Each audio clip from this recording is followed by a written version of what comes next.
Assalamualaikum warahmatullahi wabarakatuh. Yuk kita lanjut aja ke bagian berikutnya. Tapi sebelum kita lanjut, kita berdoa dulu ya.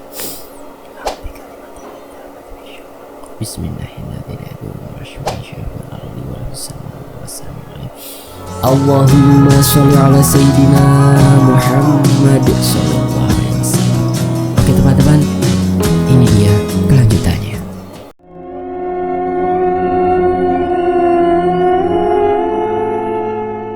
Keresahan ternyata belum juga reda. Ketika kami menginjakan kaki di tanah parkiran basecamp, Yoyo tiba-tiba pingsan. Aku langsung membawa Yoyo ke salah satu warung di sana, bersama Mulki dan Desti yang kondisinya tidak kalah memprihatinkan. Aku berusaha untuk tetap tenang dengan menciumkan minyak angin ke hidung Yoyo. Aku harap dia bisa lekas sadar, akan tetapi Yoyo tidak bereaksi apapun. Sementara itu, Gundil segera merogoh saku celananya dan mengambil HP-nya. Ia mengaktifkan kembali handphonenya. Banyak panggilan tak terjawab dari Mas Irwan, ucap Gundil dengan nada sedikit meninggi. Lantas, Gundil menelpon Mas Irwan. "Hei, Mas Irwan udah deket, masih di jalan," bisiknya memberitahu kami. Kemudian dia mendekatkan kembali HP-nya ke telinganya. Dalam percakapannya itu, ekspresi Gundil berubah drastis. Kecemasannya terlukis jelas setelah menerima informasi selanjutnya dari Mas Irwan. Gundil tergesa menutup teleponnya. Dia berkata, "Si Ega udah ada di rumah Mas Irwan. Dia lagi pingsan." Aku dan Ibang saling memandang. Aku sendiri terkejut mendengar kabar itu. Apalagi semalam aku didatangi Ega di puncak. Tidak mungkin secepat itu dia kembali ke rumah Mas Irwan. Belum sempat aku meredakan kepanikanku karena Yoyo, Mulki dan Desti terkapar. Aku harus menerima kabar buruk mengenai Ega.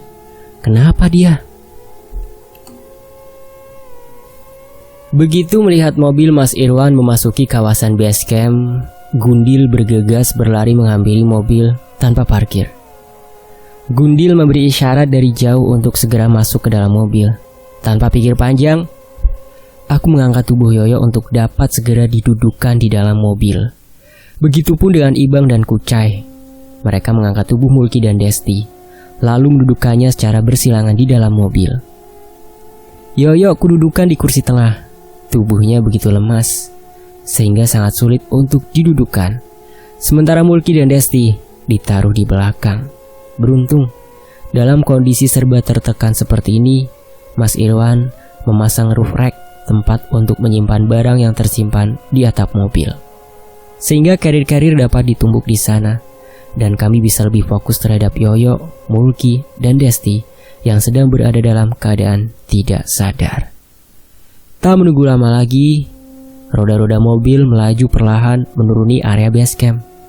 Entah kebetulan atau tidak, langit ketika itu mendadak mendung, seperti mengetahui akan kondisi semua hati yang tengah dilanda harap-harap cemas ini. Bayang-bayang hitam seakan menyelimuti, bersiap menyergap semua harapan. Takut, cemas, dan sedih bercampur aduk menjadi ramuan yang cocok untuk mengoyak setiap perasaan seorang sahabat. Entah hanya pandangan mata ini yang tersilap kesedihan, sampai-sampai semua orang yang berlalu lalang terlihat lesu tanpa semangat.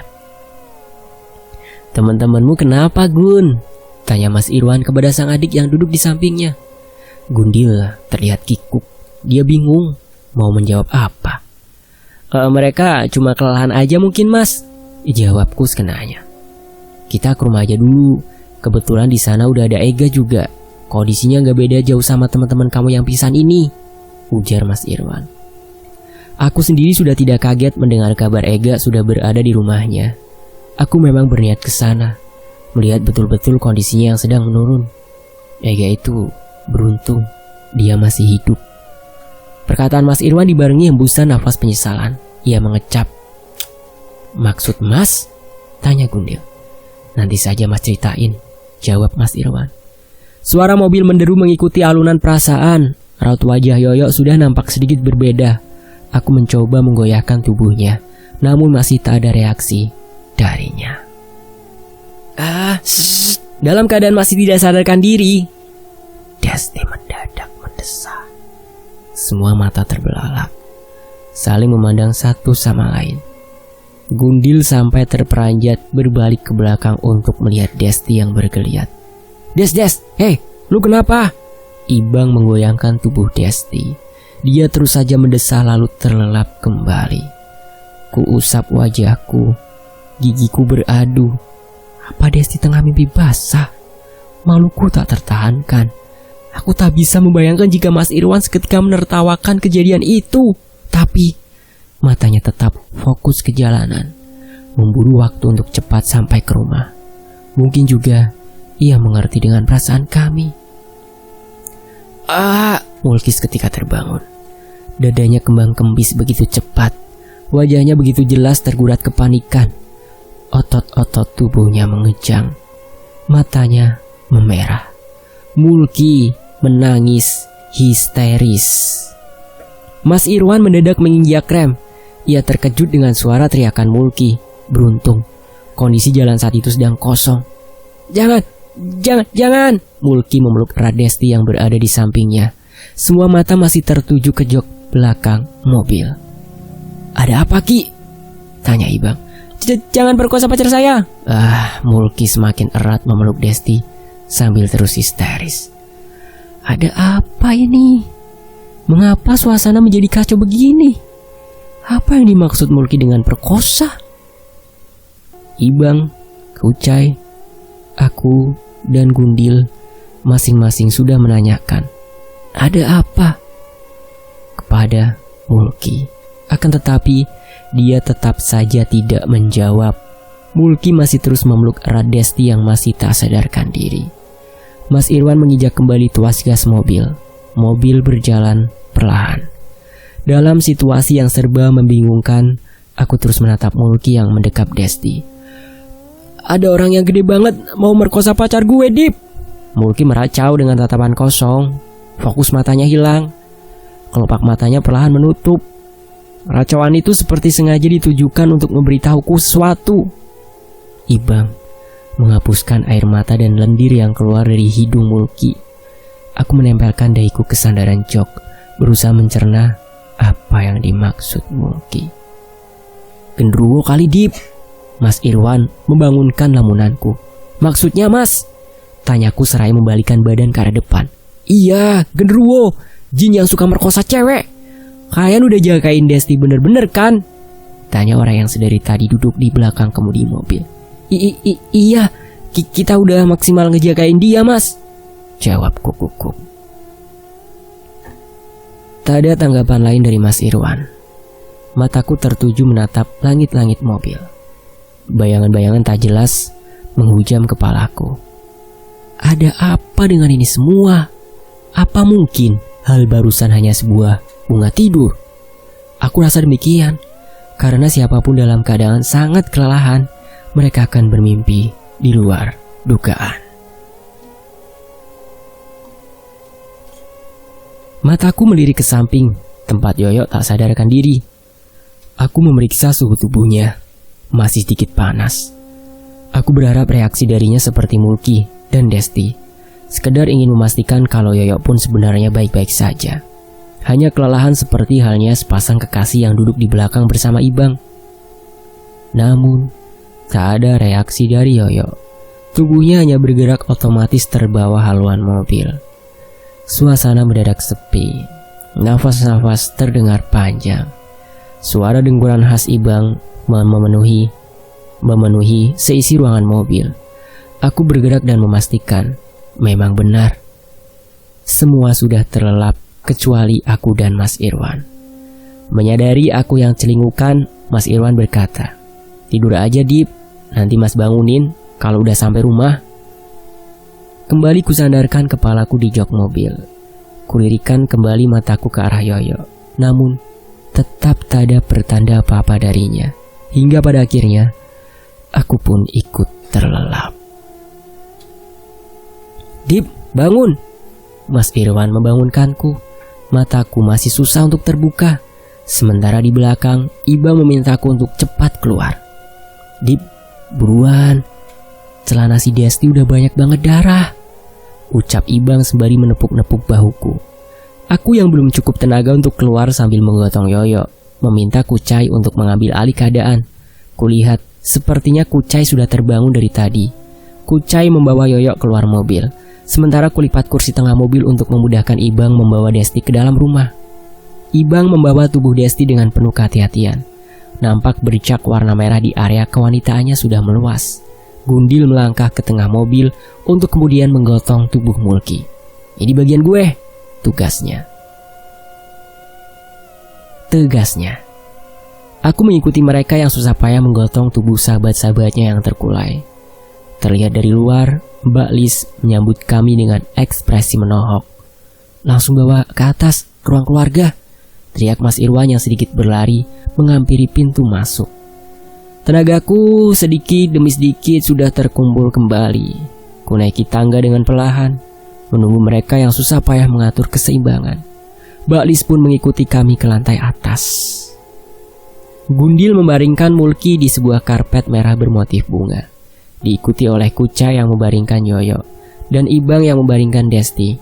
Tangan Ibang terkena sedikit darah yang menempel pada celana Desti.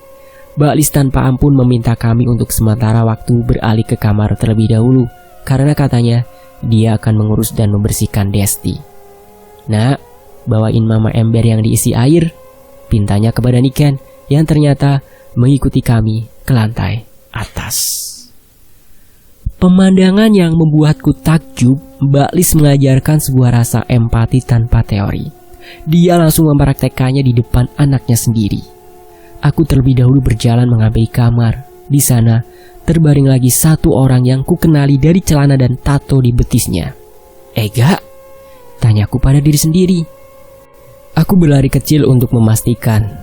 Benar saja, itu Ega. Kondisinya begitu memprihatinkan. Wajahnya penuh luka, persis seperti apa yang aku lihat dan apa yang Ibang lihat di mimpinya ketika di Merapi. Astagfirullah. Ibang terkejut ketika baru masuk ke kamar. Ia mendekat dan terduduk sama sepertiku. Ibang menggoyahkan tubuh Ega, berusaha membangunkannya. Gak, Ega, bangun. Dia sebenarnya kenapa, Mas? Aku menoleh ke belakang, bertanya kepada Mas Irwan yang tengah berdiri. Tutup pintunya, Mas, pinta Mbak Lis dari luar. Mas Irwan menutup pintu kamar. Namun setelah itu, pertanyaanku tadi tidak dijawabnya. Mas Irwan masih belum mau menceritakan. Mas Irwan melangkah lalu mengambil posisi jongkok di depanku.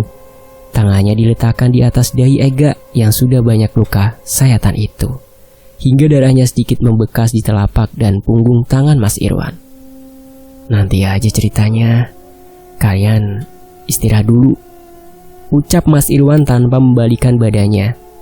Kami bersandar pada dinding kamar, tertunduk lesu menatap Ega yang sedang terbaring tak berdaya.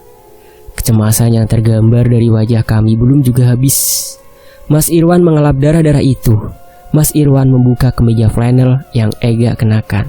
Ternyata luka Ega sampai ke dadanya. Tangan Mas Irwan meraih kapas yang berada di samping Ega, memberinya obat luka semacam betadine, namun berbahasa China, lalu mengoleskan setiap luka yang ada. Ega tidak terlihat meringis sedikit pun. Aku melihat tubuhnya seperti mayat, terbaring tanpa reaksi. Sebenarnya, apa yang terjadi padanya? Melihat kondisi teman-temanku ini, tak terlintas sedikit pun dalam kepalaku untuk segera melakukan pemesanan tiket kereta untuk kembali ke Bandung. Aku harus menunggu hingga kondisi mereka benar-benar pulih kembali. Mungkin 1 atau 2 hari ke depan, aku tak tahu pasti. Terdengar tuas pintu memutar, daunnya pintu bergerak. Decitannya malah terdengar seperti rintihan orang kesakitan. Udah, Mas, seorang wanita berkerudung menyembulkan kepalanya. Serentak kami yang ada di dalam kamar beranjak, berjalan keluar kamar untuk melihat perkembangan. Desti dan Mulki sudah tersadar. Meski masih lemas, wajah mereka tetap pucat. Yoyo, aku tidak tahu kapan Yoyo akan terbangun. Tersenyum kepadaku seperti halnya ketika kami meraih kebahagiaan bersama di puncak Merapi. Yoyo. Aku melangkah perlahan duduk di samping Mulki.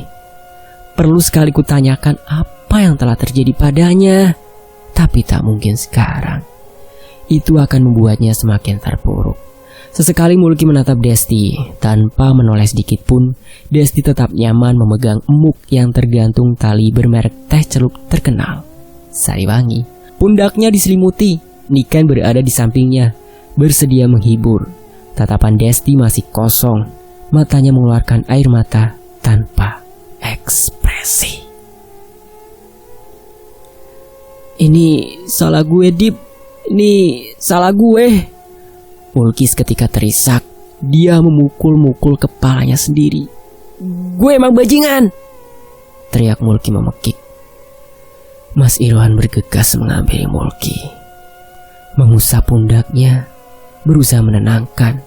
Mulki tetap sesenggukan, tak sanggup menahan tangis penyesalan yang tumpah ruah. Lu sebenarnya kenapa sih? Tanya Kucai bingung. Ngopi dulu yuk, siapa tahu buat lu agak tenangan dikit, ucapku. Mulki tenggelam dalam kesedihan. Dia tak mempedulikan usulanku barusan. Ya udah, lu tenangin diri aja dulu. Gue mau ke kamar mandi, tegasku.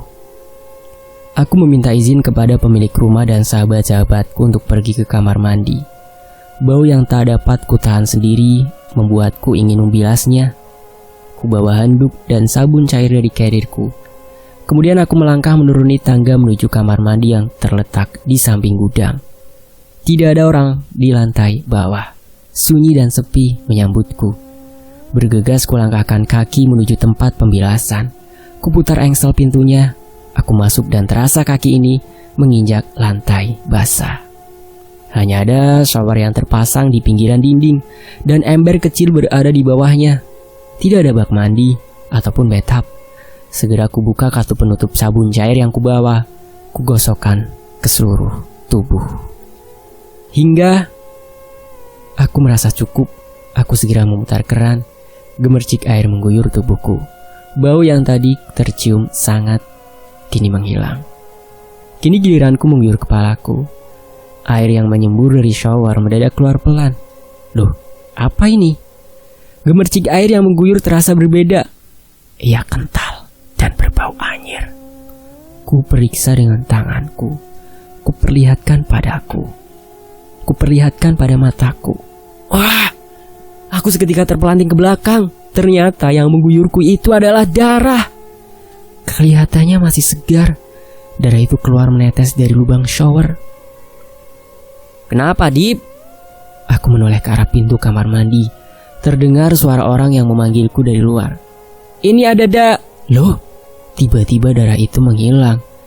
Aku mengambil moncong shower. Ku pastikan darah yang tadi menetes keluar. Namun, di lubangnya tak ada bekas darah sedikit pun. Dan di kamar mandi itu, tidak ada darah sebercak pun. Aku sudah memeriksanya ke setiap sudut ruangan kamar mandi. Tetap saja aku tidak menemukan darah itu. Aku segera menarik kencang handuk yang kugantungkan. Segera pula kupakai pakaian yang sudah kupersiapkan sebelumnya. Sedikit berlari kecil, engsel pintu kembali kuputar. Aku bergegas keluar, kemudian memeriksa siapa yang memanggilku tadi. Aku memeriksa setiap sudut yang terlihat. Tak ada siapa-siapa di sana. Sejurus kemudian, aku mendengar suara tanah dicangkul. Terdengar jelas sekali. Pintu teralis besi sebagai akses ke halaman belakang memang terbuka lebar. Oh, mungkin itu Mas Irwan, pikirku. Aku berbalik dan bergegas menuju lantai atas. Awalnya kutapaki tangga itu biasa. Namun setelah agak berbelok sedikit ke kanan, aku sedikit panik ketika melihat Mbak Lis menangis histeris. Kupercepat langkahku bersatu dengan mereka yang berkerumun. Awalnya kukira Mbak Lis menangis gara-gara salah satu temanku ada yang meninggal. Tapi nyatanya Mbak Lis menangisi Desti yang sudah kembali mengeluarkan darah segar di area kewanitaannya. Mulki kembali terkulai. Hawa panas yang bertiup dari sela-sela jendela yang terbuka mengusap-usap kembali bulu-bulu halus tubuhku. Kurasa keputusanku sudah bulat. Kepulangan ke Bandung harus benar-benar ditunda 2 atau 3 hari lagi. baru kita pikirkan pulang dan mengutarakan penundaan itu kepada teman-temanku. Dari pengutaraanku itu, ada yang setuju, ada yang tidak, terutama Gundil. Ia menolak, dia tidak bisa menunda kepulangan. Katanya ada urusan lain yang harus diselesaikan. Gundil lalu meminta izin kepada Mas Irwan yang duduk di sampingnya untuk mengantar kami pulang ke Bandung esok hari. Hah? Mas Irwan? Bukannya tadi dia di bawah? Mas, bukannya tadi lagi di bawah? Tanyaku heran. Dari tadi juga Mas di sini, jawabnya singkat. Lantas, siapa yang sedang menyangkul tanah di halaman belakang tadi?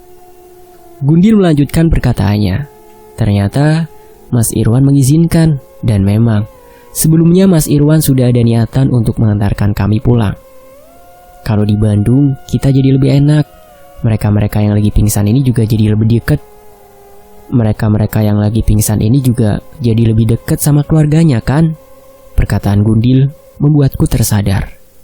Cai, si Mulki udah jawab belum? Aku menoleh ke arah Kucai. Pertanyaanku hanya dijawab Kucai dengan gelengan kepala. Berarti Mulki masih berhutang jawaban pada kami. Dia belum menjawab pertanyaan yang dilontarkan Kucai. Apa salahnya? Kurasa dia tidak salah apa-apa dalam hal ini. Langit sudah gelap. Suara orang-orang yang berlalu lalang di depan rumah Mas Irwan pun semakin berkurang. Aku, Ibang, Kucai, dan Gundil masih termenung. Baklis dan Niken setia berada di samping Desti. Kali ini, darah yang keluar dari dalam tubuh Desti tidak terlihat lagi. Baru saja Mas Irwan meminta izin untuk memanggil Mbah Wongso. Aku harap dengan begitu, keadaan sahabat-sahabatku itu bisa cepat stabil. Sekitar 20 menit kami menunggu, Mas Irwan kembali dengan membawa seorang yang pernah memberi wejangan kepada kami. Sesekali Mbah Wongso menggelengkan kepalanya ketika melihat kondisi Yoyo, Desti, dan juga Mulki. Bibirnya terus mengecap. Nama Tuhan sudah beberapa kali terdengar berbisik dari mulutnya. Sedikit Mbah Wongso tidak menyalahkan kami karena seperti tidak mengindahkan wejangannya. Dia terus berkomunikasi dengan Mas Irwan seputar langkah pengobatan yang akan diambilnya. Kondisi kedua anak ini semakin buruk. Saya akan mencegahnya supaya tidak terlampau buruk, sehingga kalian bisa pulang dengan tenang. Saya akan berusaha, ucap Mbah Wongso sembari menunjuk Mulki dan Desti. Untuk dua orang lainnya, saya mohon maaf. Saya tidak bisa tangani mereka. Lanjutnya. Aku terperanjat. Yang semula duduk, kini posisiku sedikit berdiri. Apa maksudnya? Tidak bisa tangani mereka? Saya mohon, Mbah. Sembuhin juga Yoyo. Saya mohon, Mbah. Aku menciumi tangan Mbah Wongso. Mbah Wongso menarik nafas dalam, lalu ia berkata, Yoyo, dia anak baik, tapi harus pergi dengan cara yang kurang baik. Mataku terbelalak, jantungku seperti meledak. Apa maksud dari perkataannya itu? Apa aku harus kehilangan sahabat terbaikku itu? Apa tak akan lagi kutemui senyumannya di setiap kali kami bercanda? Tak sadar, mataku berderai. Aku beringsut mundur, menjauhi Mbah Wongso menuju dinding kamar dan meletakkan punggungku di sana. Dinginnya dinding itu sudah tidak terasa lagi olehku. Aku memeluk diriku sendiri, membenamkan diri tenggelam dalam kesedihan bersama tangisanku. Dalam keterpurukanku, terasa ada yang menghampiriku. Sabar, Dip, mudah-mudahan masih ada jalan buat nyelamatin si Yoyo. Lagi-lagi di saat-saat seperti ini, Ibang menghibur. Aku sangat tahu dia pun pasti merasakan kesedihan yang sama. Tapi mengapa dia bisa terlebih dahulu menghibur dirinya sendiri lalu menghibur orang lain? Kudongakkan kepalaku. Aku melihat Mbah Wongso seperti sedang melakukan ritual penyembuhan untuk Mulki dan Desti. Namun naas, Yoyo tetap ia diamkan. Mbah Wongso seperti pasrah dengan keadaan Yoyo yang belum tersadar semenjak ia pingsan di base camp New Selo. Seperti layaknya Ibang, aku tak ingin larut dalam kesedihan. Air mata ini ingin kuhapuskan. Aku ingin menghibur diriku sendiri, tapi tidak di sini, tidak dengan keadaan yang seperti ini. Aku memutuskan untuk keluar rumah. Mencari angin atau mencari makan adalah alasan yang tepat untuk diutarakan. Jika saja di antara teman-temanku ada yang bertanya aku hendak kemana, yang pasti aku ingin sendiri, melepaskan kesedihan sendiri.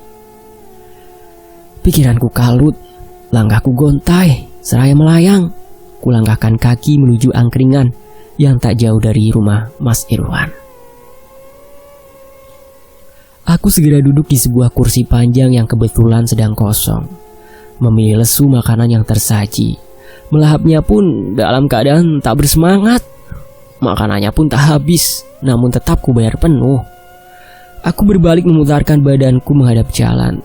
Siapa tahu lalu lalangnya setiap kendaraan membawa setiap kesedihan yang menghinggapi benakku. Di seberang jalan, kulihat wanita tua yang sepertinya sudah ku kenal. Dengan bakul jajanan di punggungnya, aku sedikit memicingkan mata. Itu Mbok Irah. Tanpa pikir panjang, aku menghampirinya ketika ada celah besar yang memudahkanku untuk menyeberang. Aku menyalaminya. Tangannya terasa lembut. Aku seperti menyalami nenekku sendiri. Kutatap wajahnya yang sedari tadi memperhatikanku. Matanya sedikit berkaca. Aku tidak memikirkan lagi siapa beliau sebenarnya. Kini, aku merasa nyaman berada dekat dengannya. Aku memeluknya. Dip, kamu harus berterima kasih kepada Yoyo. Kini Mbok Irah berbicara bahasa Indonesia kepadaku. Bersambung ke bagian berikutnya.